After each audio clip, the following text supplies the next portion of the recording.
So I said that to say that while they don't bear full brunt, those increasing prices, we seem to be bearing the full brunt. And we're bearing it on twofold. From power in terms of electricity, and then from gas in terms of oil and gas. So it seems to be a double whammy in a country where the economy is not thriving. It's not thriving for a lack of resources. It's not thriving because we don't have people who are very, very brilliant and can solve problems. But it's thriving because in chaos, a few gain. So I think that's enough of the political side. Now let's go into, and I was going to read a few things to you. Please permit me. Yeah. In 2003, May, the pump price was 540 naira per liter.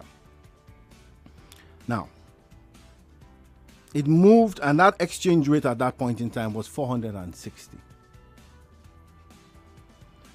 In July, it moved to 617. The exchange rate had gone to 803. In September 2024, the pump price moved to 897. The exchange rate had moved to 1,541. In 2024 October, which is where we are, the pump price is about 1030 or 1040 per liter. The exchange rate is 1675. So what am I trying to say? One thing that has happened clearly from then to now is that we've had absolutely no control or no fiscal and monetary reign on the foreign exchange. These computations I just gave to you, I used what you call a gasoline oxy index. So it's just like going to the stock exchange and saying, I want to buy a share of a certain company. So you go to the wall and you look at where the price is. Because crude oil, because most international displays are priced in US dollars, it means that the reference point is something in US dollars. So when you convert it, and I will give you a raw example, 740 is a number for gasoline. If you take that $740 per metric ton, to convert that metric ton into liters for petrol, you'll divide it by 1341.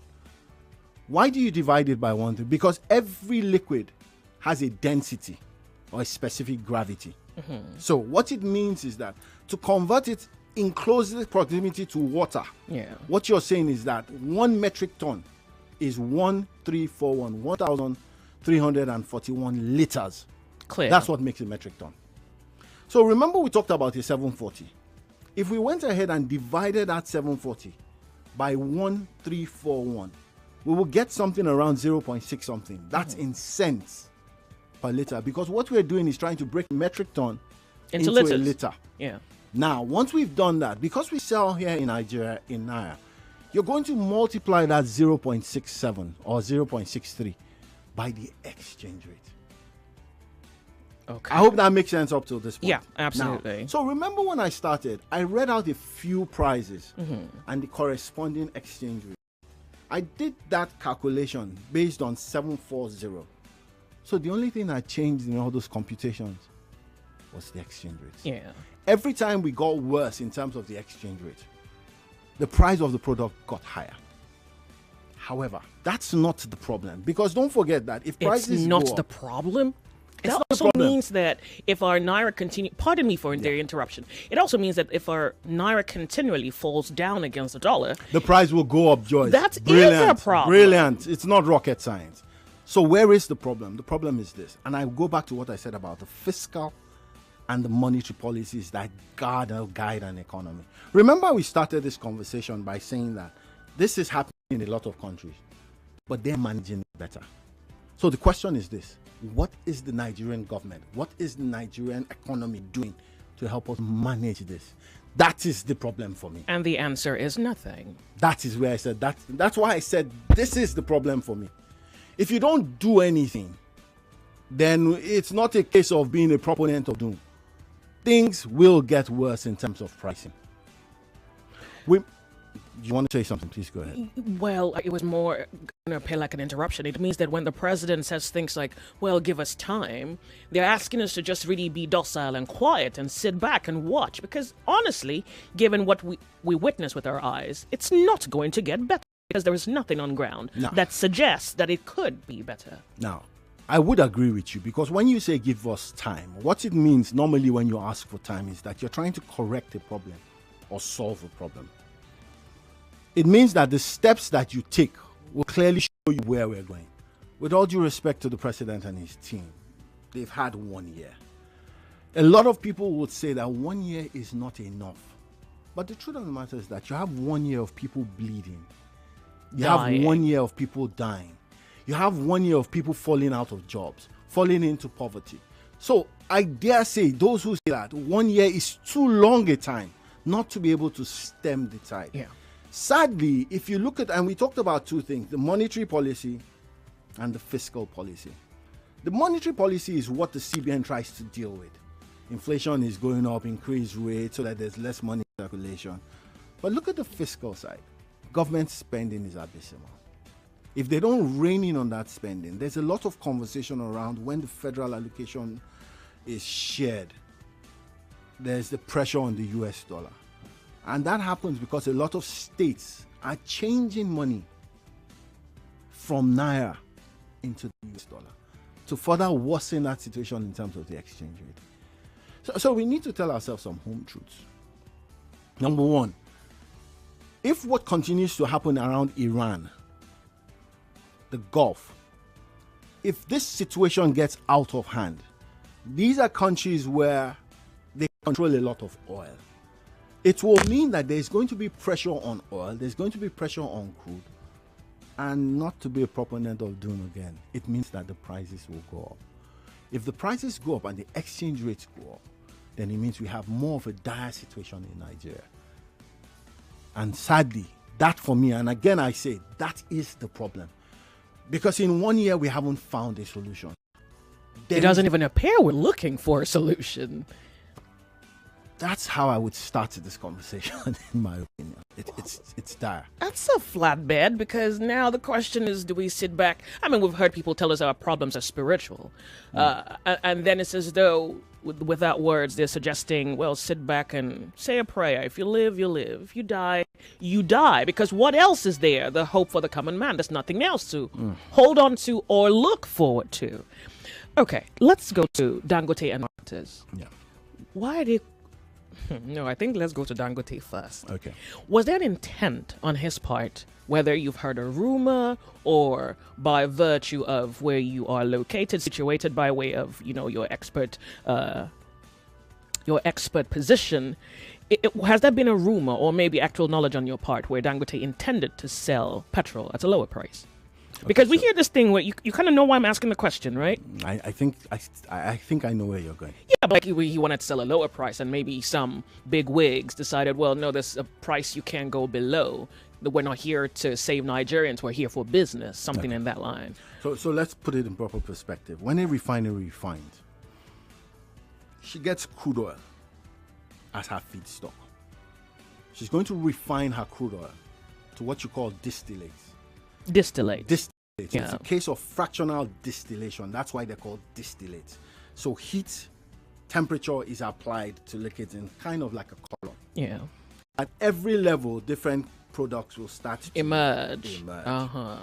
When a refinery does that, she now moves that into her tanks. And there's a cost to what she has done. And that is called a refinery or ex-refinery price. When Dangote has that ex-refinery price as a refinery, they would add their margins, whatever the cost of operations are, and get what you call an ex-rack. So a rack is like a gantry where trailers or tankers, they all load up, and then you open basically a massive tank and fill them. So at that point, they have a price. You mean like what we see on the highways, the trucks we see on the highways? You mean filling those trucks? Yes, so filling those trucks. Okay, brilliant. okay, good. But where you load them is called a loading gantry. Okay. So when Dangote started this process, the first thing was this. NNPC, as a company, was going to be the sole off-taker. So it meant that whatever price Dangote got, he would give that price to NNPC. The initial price he got was somewhere around 60 cents, if my memory serves me right. NNPC then applied a few other charges. So you have what you call the NMDPRA, who is the regulator in the sector.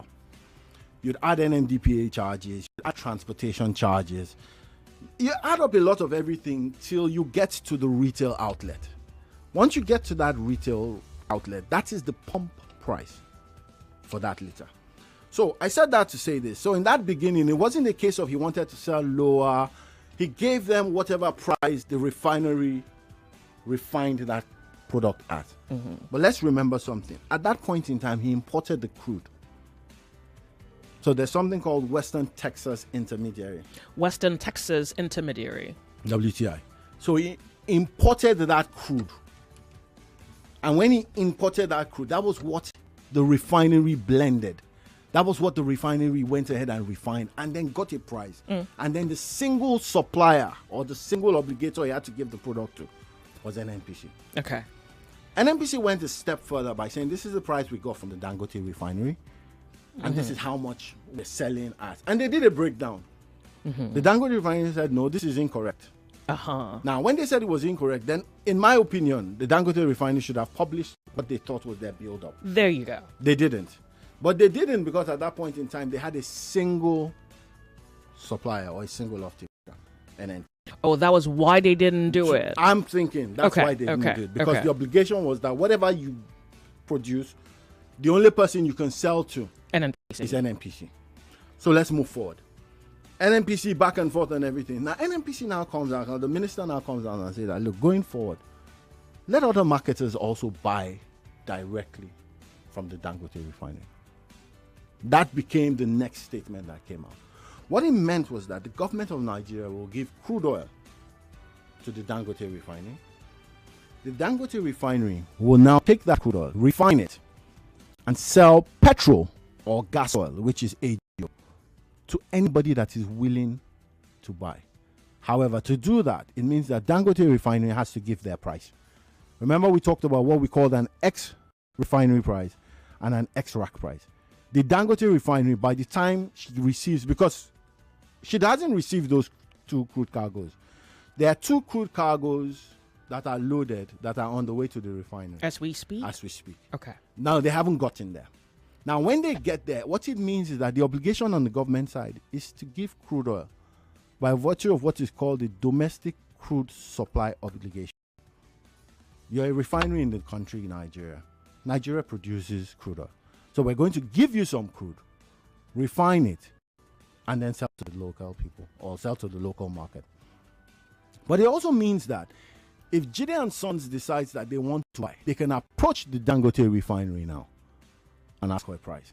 The price is not going to come from NNPC. Okay. Because NNPC is no longer the off-taker. Very good. It's no longer a single off-taker. It means that there's a body called IPMAN. IPMAN is Independent Petroleum Marketers Association of Nigeria. There's DAPMA. DAPMA is depot. DAPMA is depot owners. Okay. IPMAN is independent marketers. Then you have MEMAN. MEMAN are major marketers. Okay. So you'll find out that these are the body of marketers that have storage tanks, they have trucks, and they have vessels. So they can approach the refinery and ask for a price. Okay. Buy what the refinery is willing to sell as long as the price meets their commercial obligations. Their individual marketers' quote-unquote commercial obligations. Yes. So, and why am I saying this? If I go to the refinery and he says 4 naira, but I go somewhere outside the shores of Nigeria and get it for 3 naira, what's my obligation to buy from the refinery at 4 naira? It makes no sense. Yeah. It makes no sense. Commercially, it makes no sense. Yeah. Yeah, it doesn't. So what would I do as Dangote refinery? I don't want those people going to Lome. I don't want those people going abroad to import. Yeah. So I'm going to match the price by saying, okay, what can I give them in terms of an advantage to meet whatever price they're getting from going outside. to get from outside? Because the quality of the product I'm selling is higher. So I'll dim my margin expectations. I didn't say remove. I said dim because I'm playing the long game. Yeah. So if I'm playing the long game, what it means is that the more products I manufacture, the more products I refine over time, I get to my break-even point. I'm paying back my loans and I'm going into profit. Okay. That's how it works for a refinery. It doesn't work like that for a depot. And I'll distinguish the two here. A refinery takes crude, refines it Yeah. into what we call distillate. Yeah. So we get petrol, So we we get get petrol. diesel, we get Very good. kerosene. You get jet fuel aviation oh, fuel. Fantastic. Now, on the other hand, a depot doesn't refine. A depot goes to buy products from someone who has product, either a refinery or a trader. So they buy petrol, they buy diesel, they buy jet fuel, and they put it in their depots, which are large storage tanks, and then they sell. We're okay up to this Yeah, point. we're clear. So now the point is this: the advantages in a refinery are scale. Yeah. Now, it means that I can crack my crude, and if I'm efficient, it's a new refinery. There's what is called a Nelson Complexity Index. What that is that it says that no matter how complex the crude I have is, I can easily, as the refinery, break it down. I can easily distill it. I can easily refine it into good quality distillate. Okay. So I think the Dangote refinery has 10.2, if my memory serves me right, which is pretty high. Most of Europe is lower than that. Oh, okay. Now, so what it means is that that's the advantage a refinery has. The disadvantage for a refinery is that you can't stop producing. You can't stop producing. You can't stop, because once you switch off a refinery, it's not like a light bulb and you just switch it back on again. You have to prime it. Yeah. So it means that if you stop refining, you probably are losing money every day. Well, yeah, I think that's even straightforward, right? Yeah.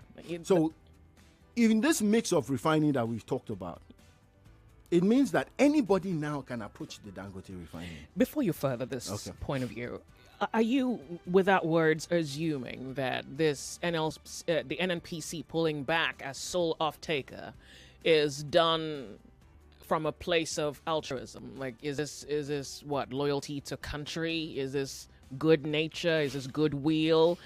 You kind of get the point, because I'm wondering what made them pull back. I'm not so sure the NNPC has any, and I fine to be corrected. Yeah. I don't think they have any bone of altruism in their body. Sure, because I'm wondering. So there are two things. They have bigger fish to fry, in my personal opinion. We're a country that sits on top of gas. There's so much gas in abundance in Nigeria. Well, we haven't scratched the surface commercially. Okay. So NNPC needs to actually go and focus on how they can sort out the gas conundrum. There's more money to be made there. Well, maybe you're the one telling them, because all our they know. 64 plus years, everybody's focus, ambition has been on crude oil. Yeah. And you see, it's a very myopic way of looking at things. If you look at crude, if you haven't done something right for 60 years, the chances are not very, very, very high that you'll get it right for the next 10 years. So pull out. I don't think they did it by choice. Wow. I think some higher force might have actually compelled them that, you know what, take a back seat. Of late, we heard something about Brass and LNG.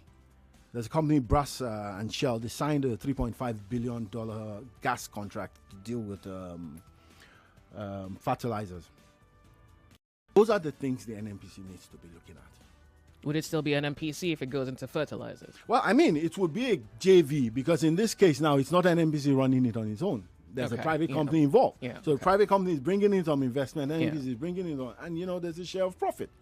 Okay. So those are the things that NNPC needs to step away from this crude oil malaise. And if they want to go back into the play for crude oil, then I'd suggest they fix their refineries, which in my opinion have expired.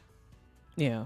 So if they haven't fixed those refineries, then I'm not so sure what play they're looking for with crude, other than going to buy or bring in another company to come and set up another refinery. Well, so this is a good point then to bring to your judgment. A consortium of investors from South Korea was reported to have concluded plans to build 400,000 barrel capacity refineries in various locations in Nigeria. The federal government announced this Tuesday. So that's a brilliant point.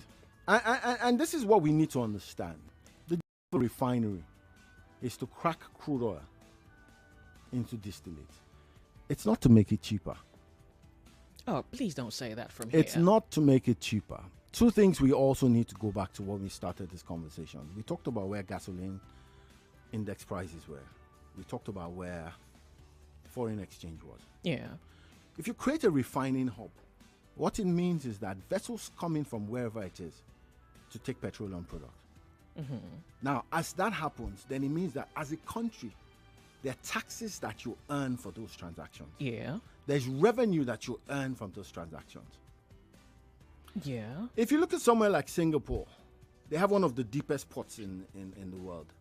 So they're a commercial hub for vessel operations. They don't have crude. They don't have crude. The question is, what do you generate from the resources you've got? So if South Korea comes in to build a refinery, it is not to make product cheaper. For the Nigeria, I think I get your import. It's not to make it cheaper, but the government must have a situation that affords the Nigerian access to, say, the end product that's affordable. But globally, the price is the price. Can we separate that? That's correct. So Okay. globally, once the price is the price, and this is the question, a lot of people would ask, why is crude oil priced in the US dollar, even though it can be locally made? But I ask the same question, why is gold priced in the US dollar? Why diamonds? Why is cocoa? So you see, they're all commodities. Now, but they're all commodities that demand global use, global need. Yes.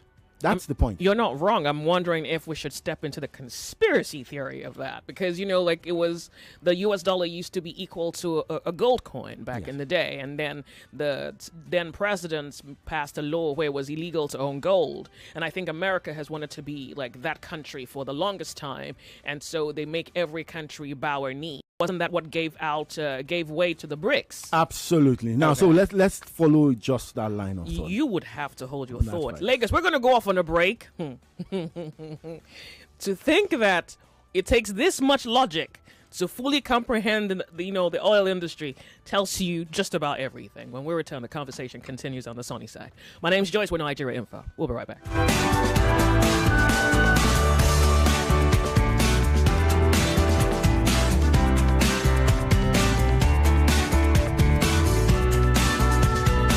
More news and information coming up. We'll be back in a moment.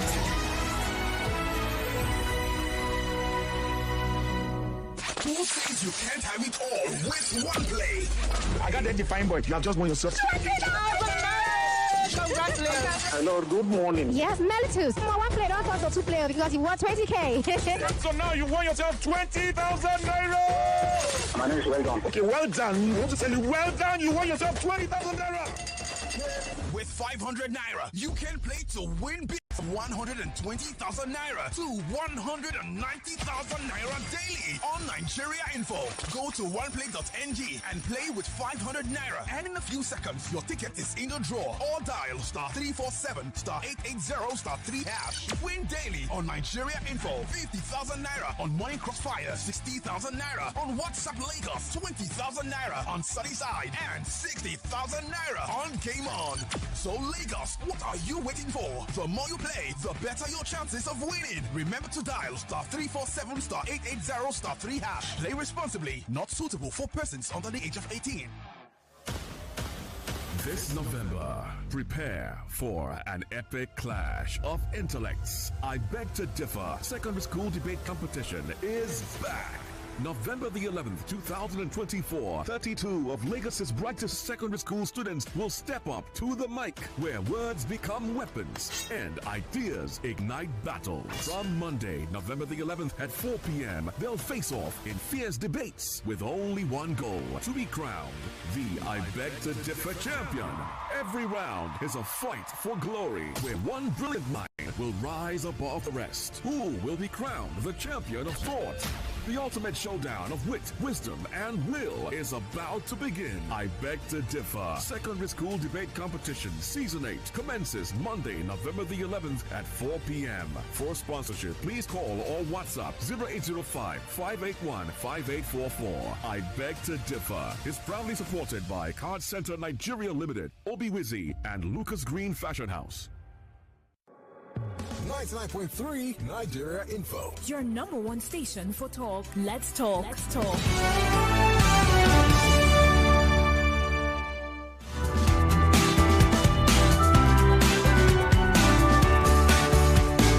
We're back, 99.3 Nigeria Info, the sunny side. My name is Joyce. My guest is Jide Pratt, and we're rounding off this thought before top of the hour, where we get to bring to you the news update. So, Jide, you want a thought? I want you to conclude that. Okay. As to why commodities are priced in the US so commodities dollar. are priced in the US dollar, and let's be extremely clear about the United States of America. They are very, very intentional about one set of people, themselves. Yeah. So if you control world currency, then what it means is that you basically control global economy. And that's why all these commodities are priced on an exchange that is based on the greenback. Yeah. That's the reality. Saudi Arabia has funds in the US dollars.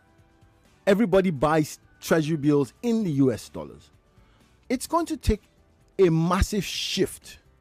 And to do that, a country like Nigeria, no disrespect to us, has to have something that is globally demanded. I see your point.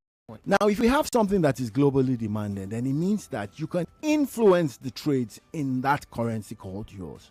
Russia, as massive as she is not been able to move oil trading to the Russian, I can't remember what their currency is called. Yeah. They still trade in US dollars. Even when the embargoes came in, they now had to move to a few countries in Europe or northwestern Europe that were able to buy and pay them in Russian but reals. I think for the Russian one, I hear that it's because of the embargo that Russia now insisted that they had to buy the Russian currency in order to buy Russian oil. That's my point. Russia was moving away from it because of the embargo. But before that, Russia had always been trading. And why change it?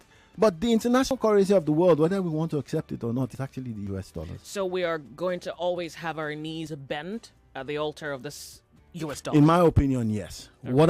What's a very quick way around it? The question is this. If you decide that there's a domestic crude supply obligation, do you want to sell your crude oil at open market selling price, less X?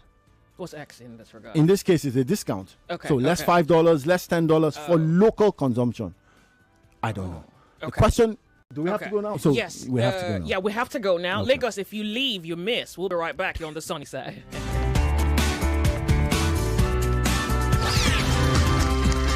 Information at its peak. This is 99.3 Nigeria Info. I'm listening. It's on the block.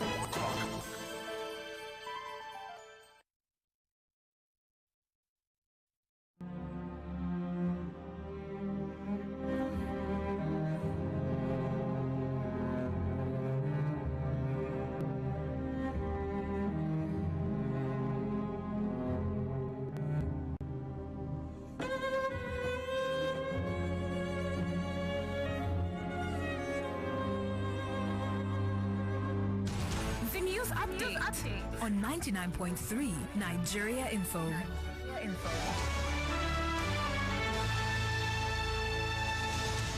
99.3 Nigeria Info. You are listening to the news update this hour. There's a new tax bill currently in the National Assembly for consideration.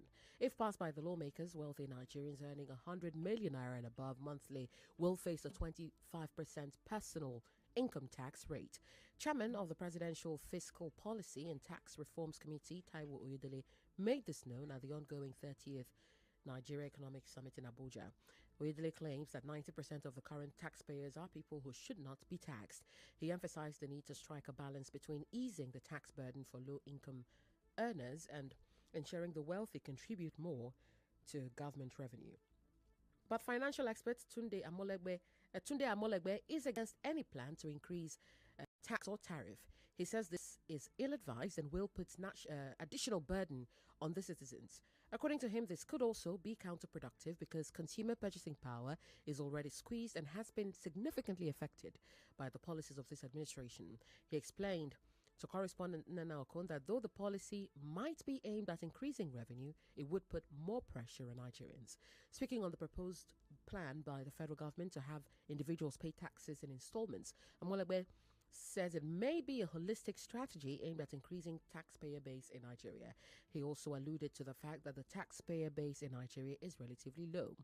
And the Tunisian pilot who flew the Super Eagles to Libya says the diversion of the aircraft from the original flight plan was a total disregard of aviation protocol and was severely dangerous.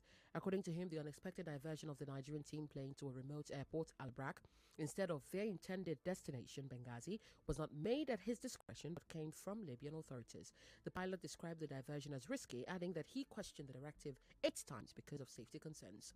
Describing the conditions at Al-Brak airport, the pilot said it was a huge challenge landing on the poorly equipped domestic airport. Lagos, that's the news update this hour. It is back to the sunny side with Joyce on 99.3 Nigeria Info. I am Yvonne Ohaifo. Stay here.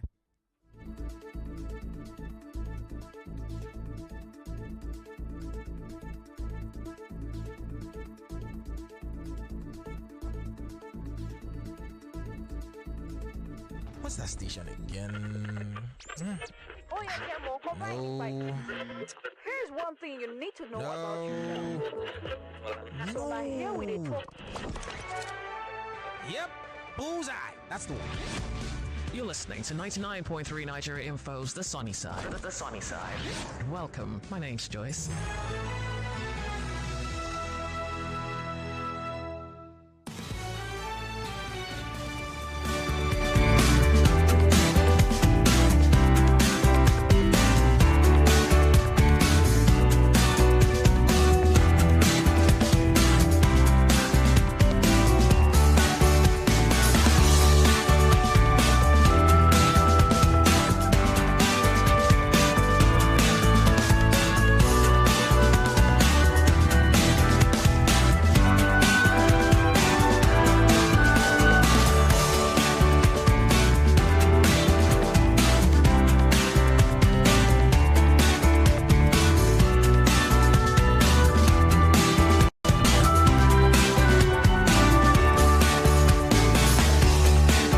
Back. 99.3 Nigeria Info, the sunny side is 4 minutes past 1 p.m. Open Thought Tuesday. Okay, so here we are trying to see whether there is a comprehending necessary. My guest this afternoon is Jide Pratt, and he's bringing us to some light with what's happening in the oil industry.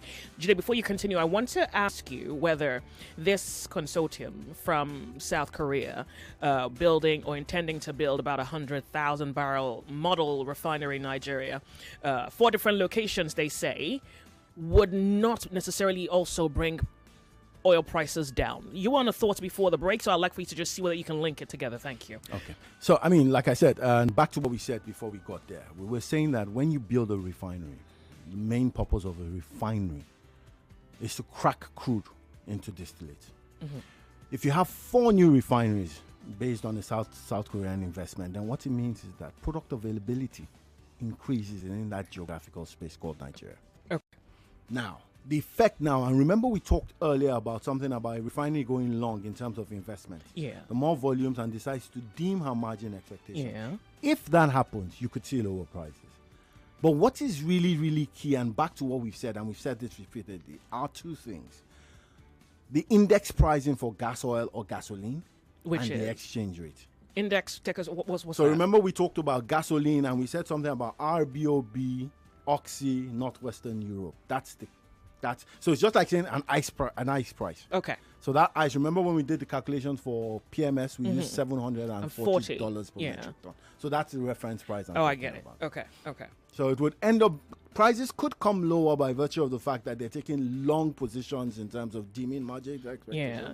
But the 2 critical things are those things that we've said, the exchange rate and then the So pricing. back again, you have done the right thing, which in my view is you have laid this issue, which is causing the Nigerian people problem, at the feet of the Nigerian government. The Nigerian government needs fiscal and monetary policies to rein in the I think exaggerated bloating of this dollar against the naira, which consistently, chokes out the value of the naira, one, and then the government must come up with ways by which the Nigerian can benefit as a nation that owns crude.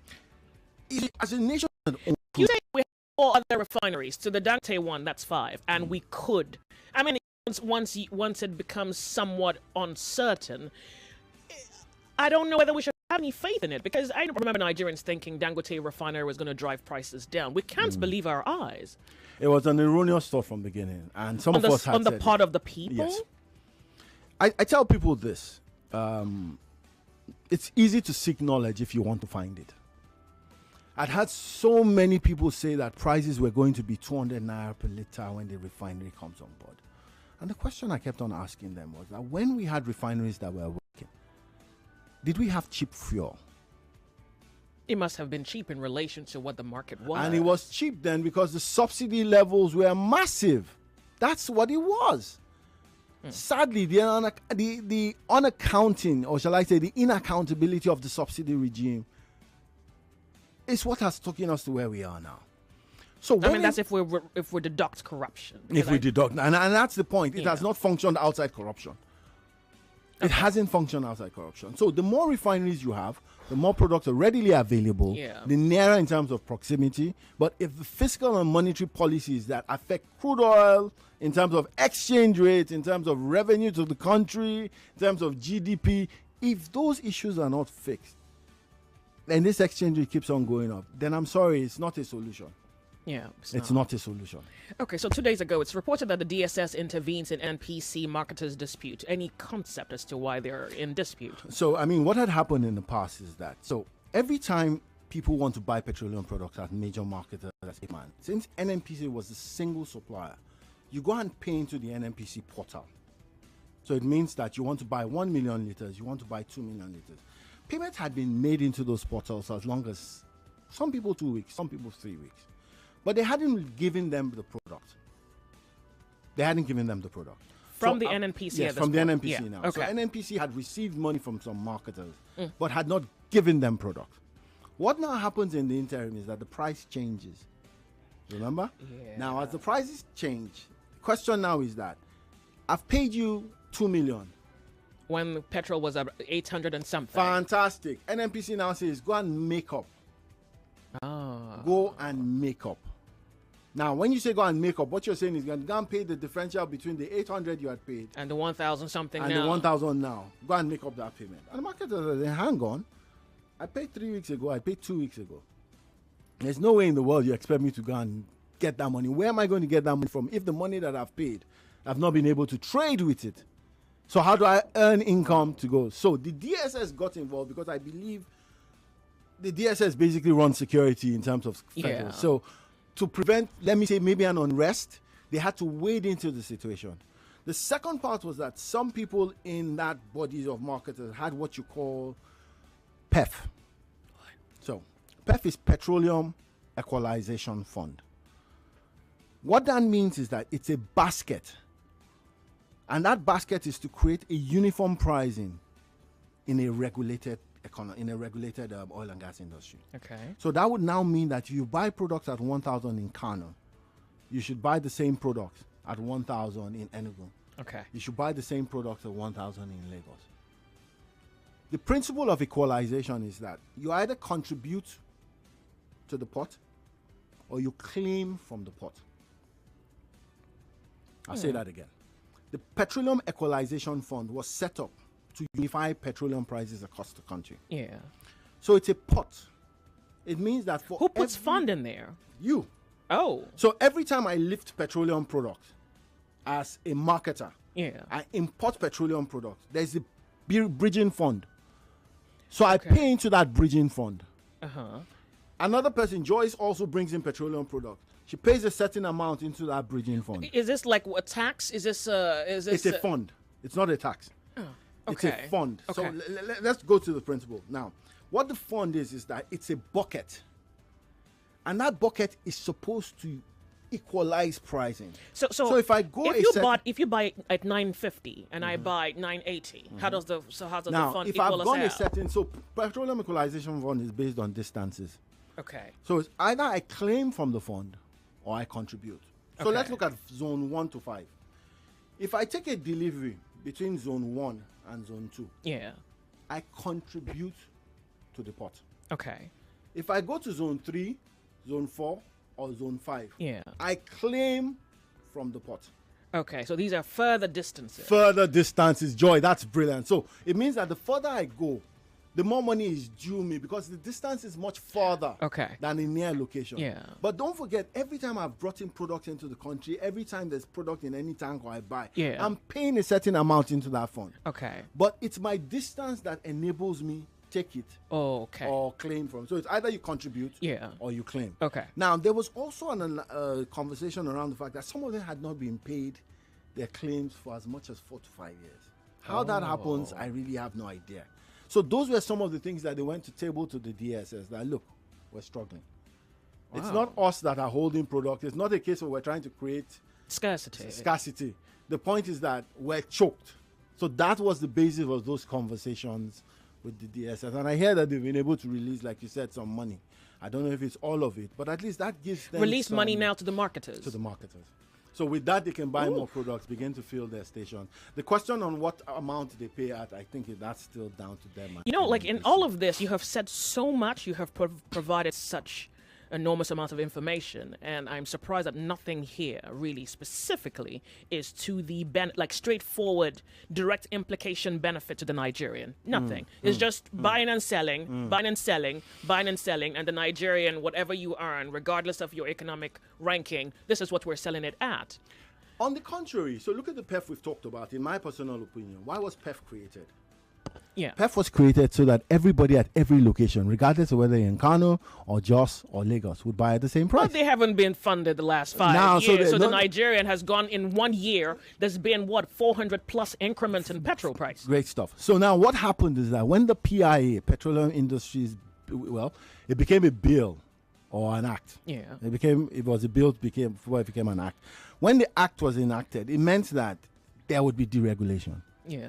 It also meant that if there's deregulation, then you can't compel prices across the country to be the same.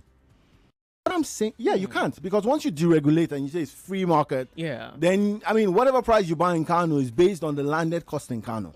Whatever you buy in Jos, which is what we're having now.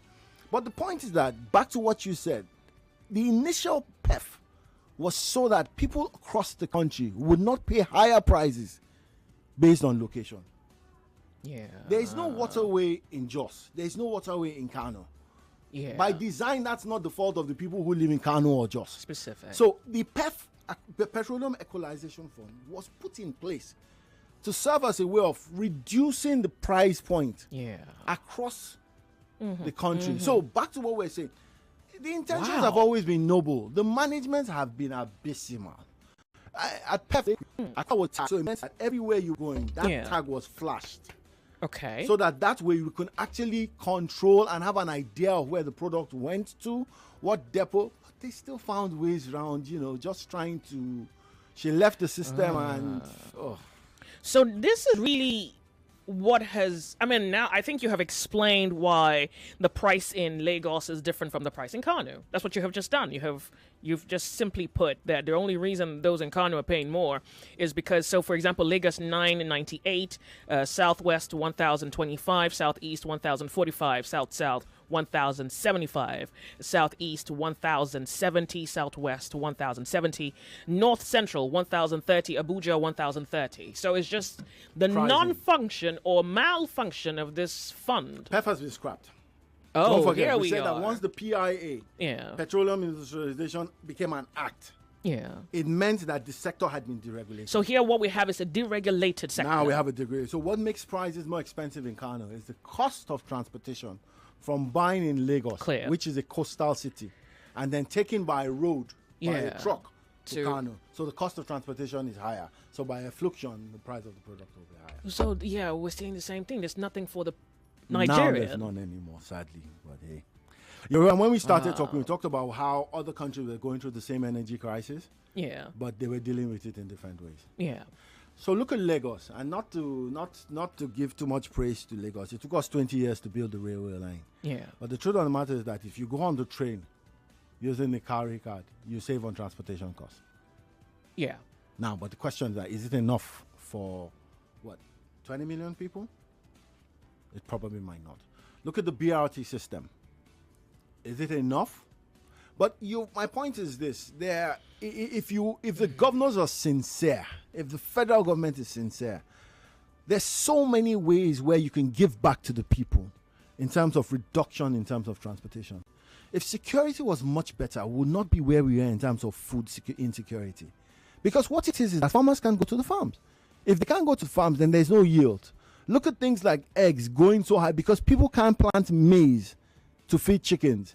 Instead, they import it. Back to the dollar. The fiscal and monetary side are abysmal. So it means that everything you bring is 3 or 4 times the cost. Ridiculous. Because of the exchange rate. I want to ask you about CNG. That's your field. Okay. So now there's this panic, well, at least on social media, and I've had this conversation on radio. I was asking Nigerians if they were persuaded by the alternative to petrol, which is CNG, and what their thoughts were. Now, many of them say they're not persuaded by it. I think 2 people for call that had over 60 callers. But the concern fundamentally is that if you have a petrol car and your car is not factory fitted to run on or operate on CNG, converting it might open you to some issues. Some say the CNG is lighter than air. So in the case of an explosion, chances are once it gets into the air, it dissipates before there's a chance to. But then again, these are just facts that may or may not be accurate. So in your view, let's start with the last thing you said. I already think you're an expert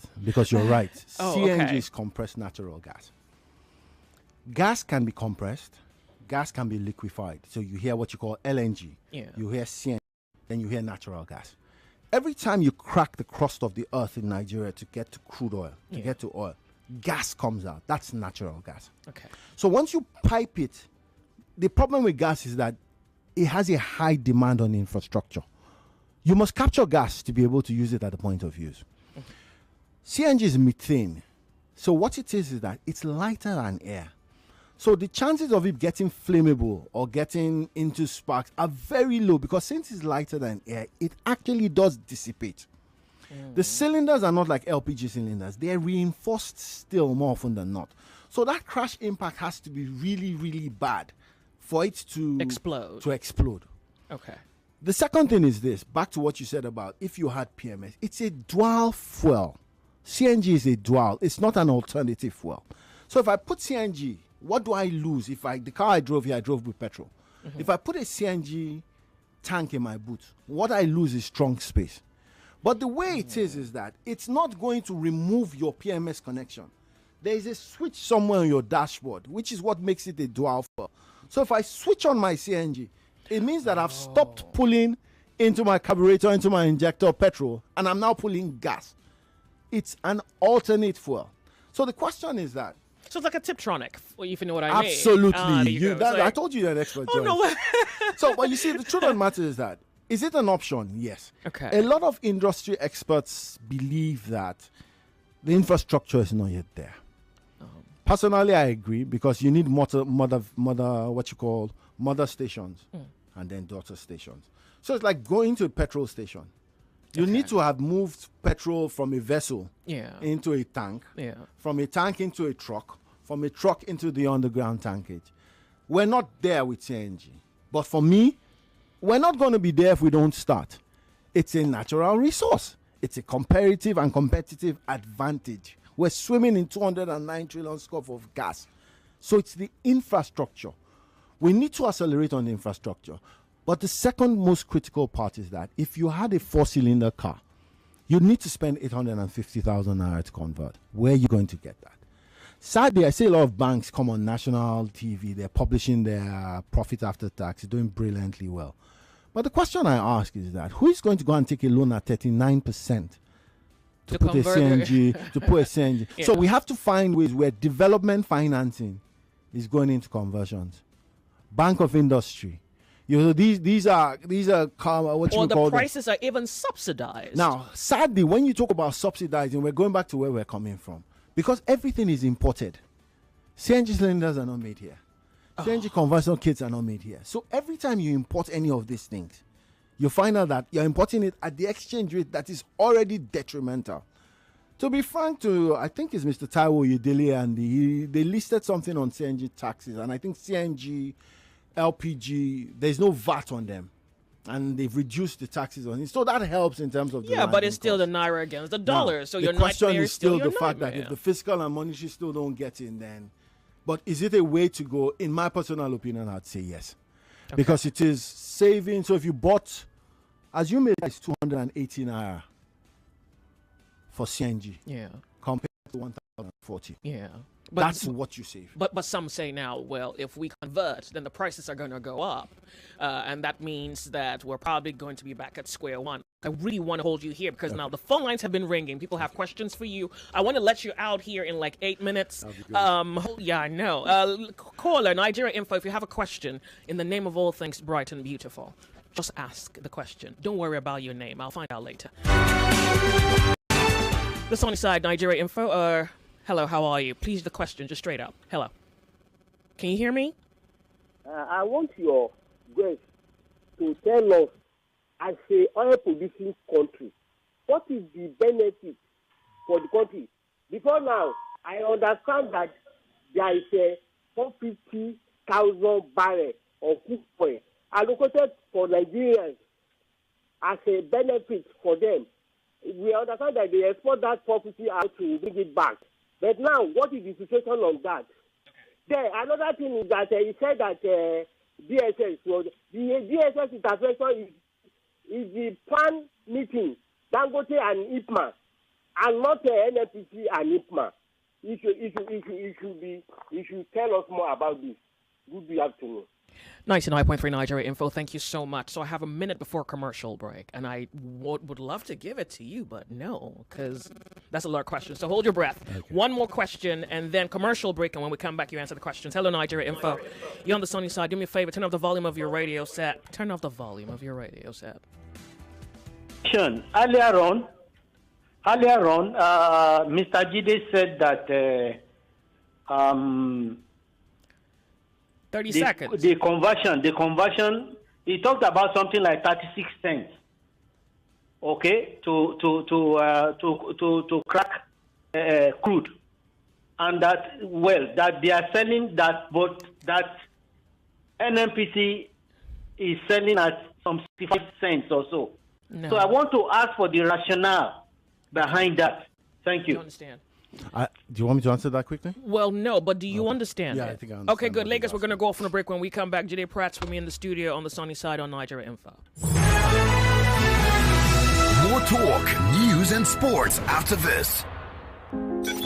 It's Customer Service Week, and here at Cool FM, Wazobia FM, Nigeria Info, Kids FM, and Ariwa Radio, we want to appreciate our reputable clients for your constant and continuous patronage. MTN, Nestle, Coca-Cola, Guinness Nigeria PLC, Airtel Nigeria, Bet King, Total Nigeria, Spotify, Techno, Chi Limited, Twinnies, Echo Supreme, FC Ramco, Caraway Foods, Stanbic IBTC, Standard Chartered, Amazon, Emirates Airline, MultiChoice, Netflix, Nigerian Breweries, Access Bank, AXA Mansard, Tolaram Groups, Nai Mobile, First Bank, Union Bank, Jack Daniels, DKT Nigeria, Perfecti, Echo Supreme, Go, P&G, Harrison Thermal Heater, Jumia, Burger King, Bastion Health, Cremella, and many others. We want to thank you for your patronage and assure you of our continuous outstanding service delivery as always, and also offer you more packages to serve you better. This November, prepare for an epic clash of intellects. I Beg to Differ Secondary School Debate Competition is back. November the 11th, 32 of Lagos's brightest school students will step up to the where words become weapons and ideas ignite battles. From Monday, November the 11th at 4 p.m., they'll face off in fierce debates with only one goal: to be crowned the I Beg to Differ champion. Every round is a fight for glory, where one brilliant mind will rise above the rest. Who will be crowned the champion of thought? The ultimate showdown of wisdom and will is about to begin. I Beg to Differ Secondary School Debate Competition Season 8 commences Monday, November the 11th at 4 p.m. For sponsorship, please call or WhatsApp 0805-581-5844. I Beg to Differ is proudly supported by Card Center Nigeria Limited, Obi Wizzy, and Lucas Green Fashion House. We're back. We're back. We're back. We are back. We're back on 99.3 Nigeria Info. Nigeria Info, the sunny side, we're back. Jide, you were going to answer the questions. Well, yeah, my guest in the studio, Jide Pratt. I'm really trying to run him over. No. Run the questions by him real quick because he has to be out of here. Okay. Yeah, so please go. So, the first question spoke about what are the benefits to Nigeria. Yeah. Ideally, what should happen is that petroleum funds are well managed. Then what you find out is that energy, in terms of availability, is benefit. Number two, you have places like Saudi Arabia, you have places like Argentina. There's so many countries where Libya, these are countries that have oil, but what they do is that they manage that portfolio so that prices are cheaper. I think what we just have is not even the availability, sadly, is chaos that has run for too long. Yeah. The second thing is that he spoke about 450,000. He means 445,000 barrels. Okay. So that is, and I think we mentioned that the domestic crude supply obligation, what it means is that if as a country you refine petroleum products, ideally you should be able to have a certain portion from the crude oil that feeds your refinery. So just to answer that question, that's what is going to the Dangote refinery now. So the 450,000 barrels is what's going to Dangote, which he is complaining he's not getting all of it. No, he's not getting all of it because basically you find out that our crude oil, we're supposed to be getting to 1.7 million barrels per day. We're not. We're not. We're about 1.35. So ideally that 445,000 is what you call a nameplate because of the capacity of the refineries. Okay. Then you feed it to the Dangote refinery and other modular refineries. And then that would have given us a chance at getting petrol at a lower price. Possibly. Still not lower if the exchange rate was too high. Now, then I think the final question, someone talked about the landed price. I think he mistook it. I said 0.60 cents. Yeah. So I'm saying if the landed cost is 60 cents, he was saying something about NNPC was selling it at 36 cents. No, that's not what you said. I think really what you said was when the refinery gets crude, and it was the illustration you gave so about I converted 740 by divided by 1341, which is to move it into a liter. So it's $750 divided by 1 liters in a metric ton. Correct. So once you divide it, you get about 60 cents, which you now multiply by the exchange rate, which should should get in naira per liter. Yeah, what we should be paying for in naira per liter. That would give you about 1,001 thereabouts. Yeah. So I think I've answered the three questions. Look at the telephone lines. I want to thank you. No worries. I want to thank you both for your expert position, the time you have given to this conversation, and even more interestingly, the fact that I think we have some understanding of what could really be happening, which pretty much just sets the industry is the industry, the government is the government. The government should be working for the people, but the government does not appear to be working for the people. In fact, the government isn't quite there yet. We don't know when. Fingers crossed. Look, I want to thank you for your time. Thank you for talking. Thank you so much for being here. Ladies and gentlemen, Jide Pratt on Nigeria Info. Off on a break. We'll be right back.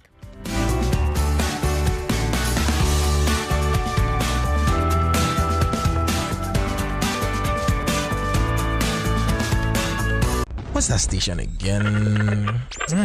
Oh, yeah, No. Here's one thing you need to know about yourself. 99.3 Nigeria Info. We are more than just radio.